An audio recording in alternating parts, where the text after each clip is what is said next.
Bienvenidos a un nuevo vídeo del curso 0 de Física. En el vídeo anterior empezamos a trabajar el tema del campo eléctrico y abordamos la cuestión de las cargas y la ley de Coulomb. Al finalizar os planteaba dos cuestiones.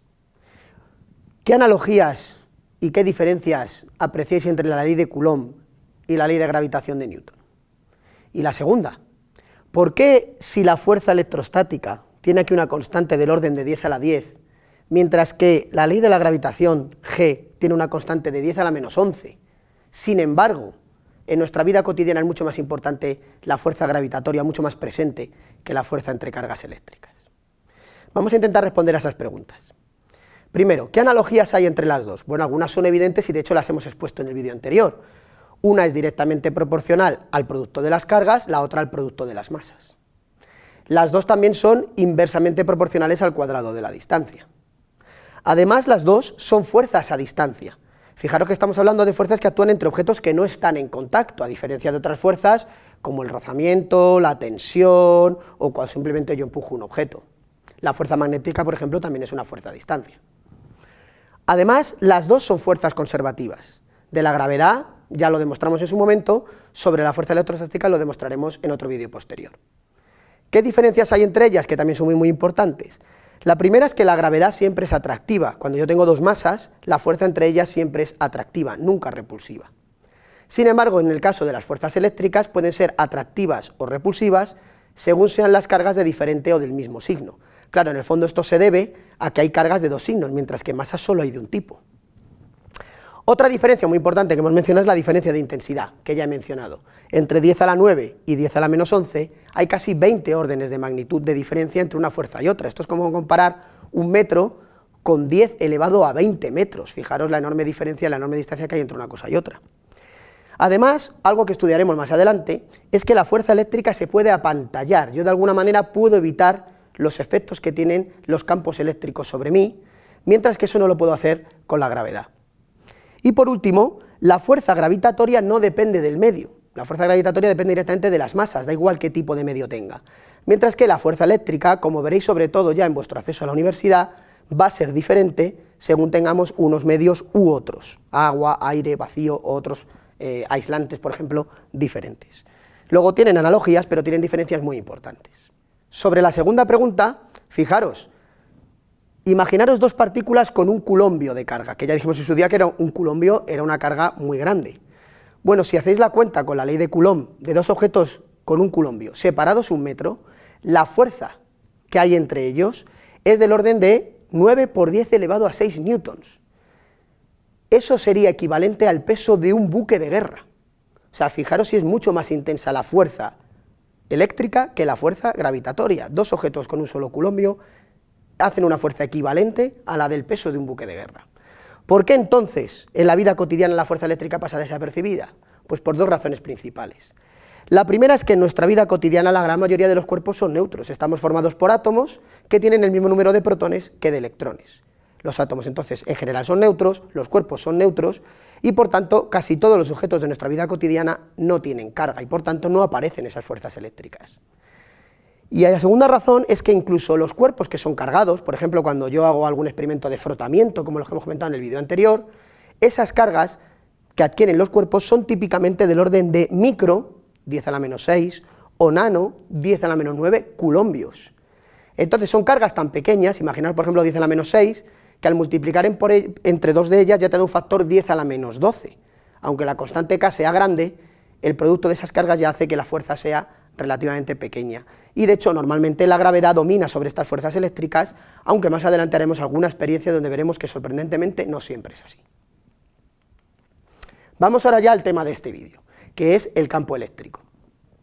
Si volvemos a nuestra ley de Coulomb, que nos decía que la fuerza entre dos cargas era igual al producto de ellas, el cuadrado de la distancia entre ellos, y este era un vector unitario que iba de la carga Q1 a la carga Q2.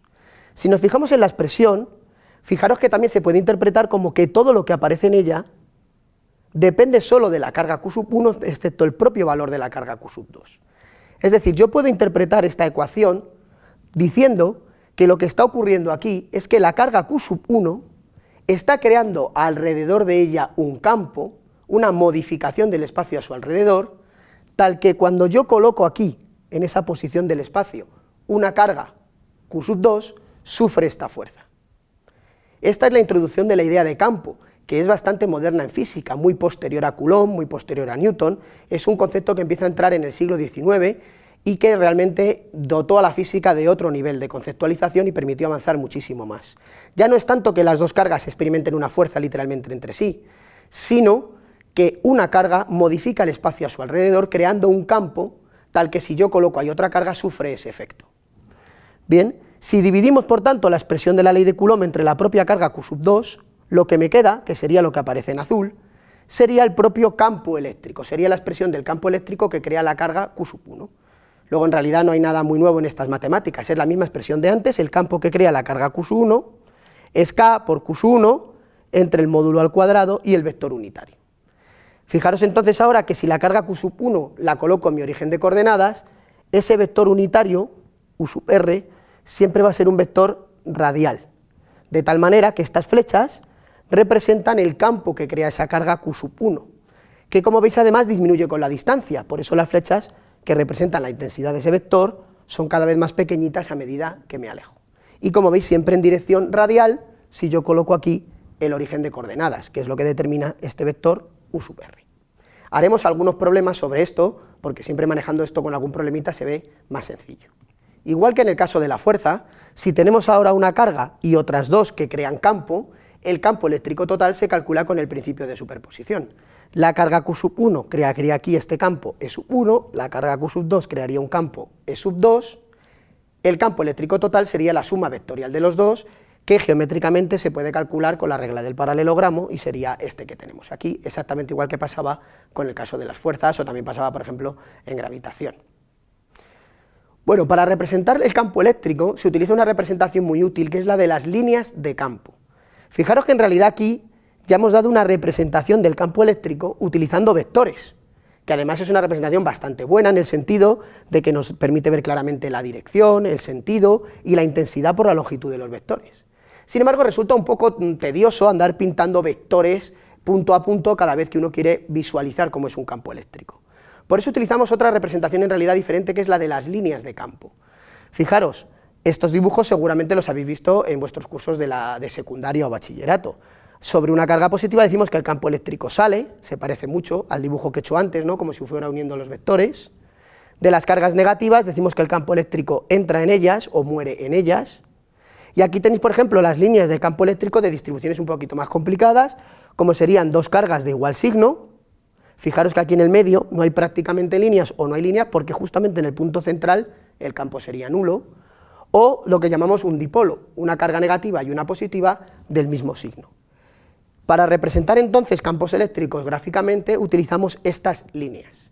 Vamos a repasar brevemente algunas propiedades de las líneas y cómo hay que pintarlas, porque es algo que se suele pasar por alto y sin embargo es fundamental para entender posteriormente otros aspectos como por ejemplo la ley de Gauss. En primer lugar, una regla muy importante es que estas líneas no son el propio campo eléctrico, sino que son tangentes al campo eléctrico. En el caso de una carga puntual, como esta, como los vectores campo eléctrico van radiales, pues las líneas también salen radiales, entonces visualmente es casi lo mismo. Pero por ejemplo, en los casos que hemos visto antes, estas líneas no son el propio campo eléctrico, sino tangentes. Fijaros, por ejemplo, en un punto como ese, el campo eléctrico sería esta flechita azul tangente a la línea. O por ejemplo, más llamativamente en un punto como este, el campo eléctrico no sería esa línea literal, sino que en ese punto sería este vector tangente. O por ejemplo, en este punto sería ese vector tangente. Luego siempre tiene que tener presente que las líneas no son literalmente el campo, sino que el campo en cada punto de ellas es un vector que es tangente a esa línea. Ya veremos que esto tiene luego también importancia. La segunda propiedad en realidad ya la hemos mencionado, sale de las cargas positivas y muere en las cargas negativas, ¿no? Decimos que el campo eléctrico nace en las positivas, muere en las negativas. La siguiente, el número de líneas que se pintan es arbitrario. Cuando yo pongo un objeto con una cierta carga y pinto el campo eléctrico que genera a través de las líneas, yo en realidad puedo pintar el número de líneas que quiera, podrían ser infinitas y pinto las que quiera. Pero sí tengo que ser consistente. Por ejemplo, si yo hago dos dibujos, uno al lado de otro, y esto tiene un valor más q y este un valor más 2q, el número de líneas que tengo que pintar en el segundo dibujo tiene que ser el doble del primero, ¿de acuerdo? Porque de alguna manera el número de líneas va a representar la intensidad de ese campo. Ahora afinamos esta frase. Pero tiene que ser consistente. Si yo, por ejemplo, hubiera pintado aquí una carga negativa menos Q, pintaría también solo 4 líneas entrando en esa carga menos Q. Es decir, el número de líneas tiene que ser proporcional al valor de la carga, sobre todo cuando estoy comparando dos dibujos. Si hago uno aislado, pues no importa mucho porque no hay una referencia. Siguiente propiedad muy importante, relacionada con lo que acabo de comentar. Fijaros, podría parecer que en este esquema hemos perdido información. Cuando en mi dibujo inicial pintaba los vectores, yo veía que los vectores se iban haciendo más cortitos a medida que me alejaba, me daba una idea de que el campo eléctrico estaba disminuyendo con la distancia, como de hecho dice la ley de Coulomb, ¿no?, que el campo o la fuerza disminuye con la distancia. Parecería que en este dibujo he perdido esa información, pero en realidad también está ahí, porque fijaros, lo que me dice esta propiedad es que la intensidad del campo eléctrico es proporcional a la densidad de líneas, al número de líneas por unidad de área. ¿Qué quiere decir esto? Fijaros que si yo me pongo cerca de la carga positiva, por ejemplo por una zona de esta, hay mayor densidad de líneas que si me coloco más fuera. Eso me está dando una idea de que el campo eléctrico que esta carga genera disminuye con la distancia, exactamente igual que pasaba con la otra representación. Si me fijo, por ejemplo, en el caso del dipolo que hemos mencionado antes, fijaros cómo la densidad de líneas es mucho mayor en esta zona, y por tanto el campo eléctrico es mayor, que por ejemplo en estas otras, donde ya las líneas se van abriendo, la densidad de líneas es menor, el campo eléctrico es menor, de acuerdo al hecho de que me estoy alejando de las cargas que están creando ese campo eléctrico. Una última propiedad, dos líneas de campo eléctrico nunca se pueden cruzar. Fijaros, esto viene de la propia definición de las líneas, puesto que hemos dicho que el campo es tangente a la línea. Imaginaros una situación como esta en que dos líneas se cruzaran. Si esto fuera una línea, el campo eléctrico, por definición, tendría que ser en este punto tangente a la línea, es decir, sería este de aquí. Pero también por definición, si esta es una línea del campo, el campo eléctrico en ese punto tendría que ser tangente a ella, y por tanto tendría que ser este de aquí.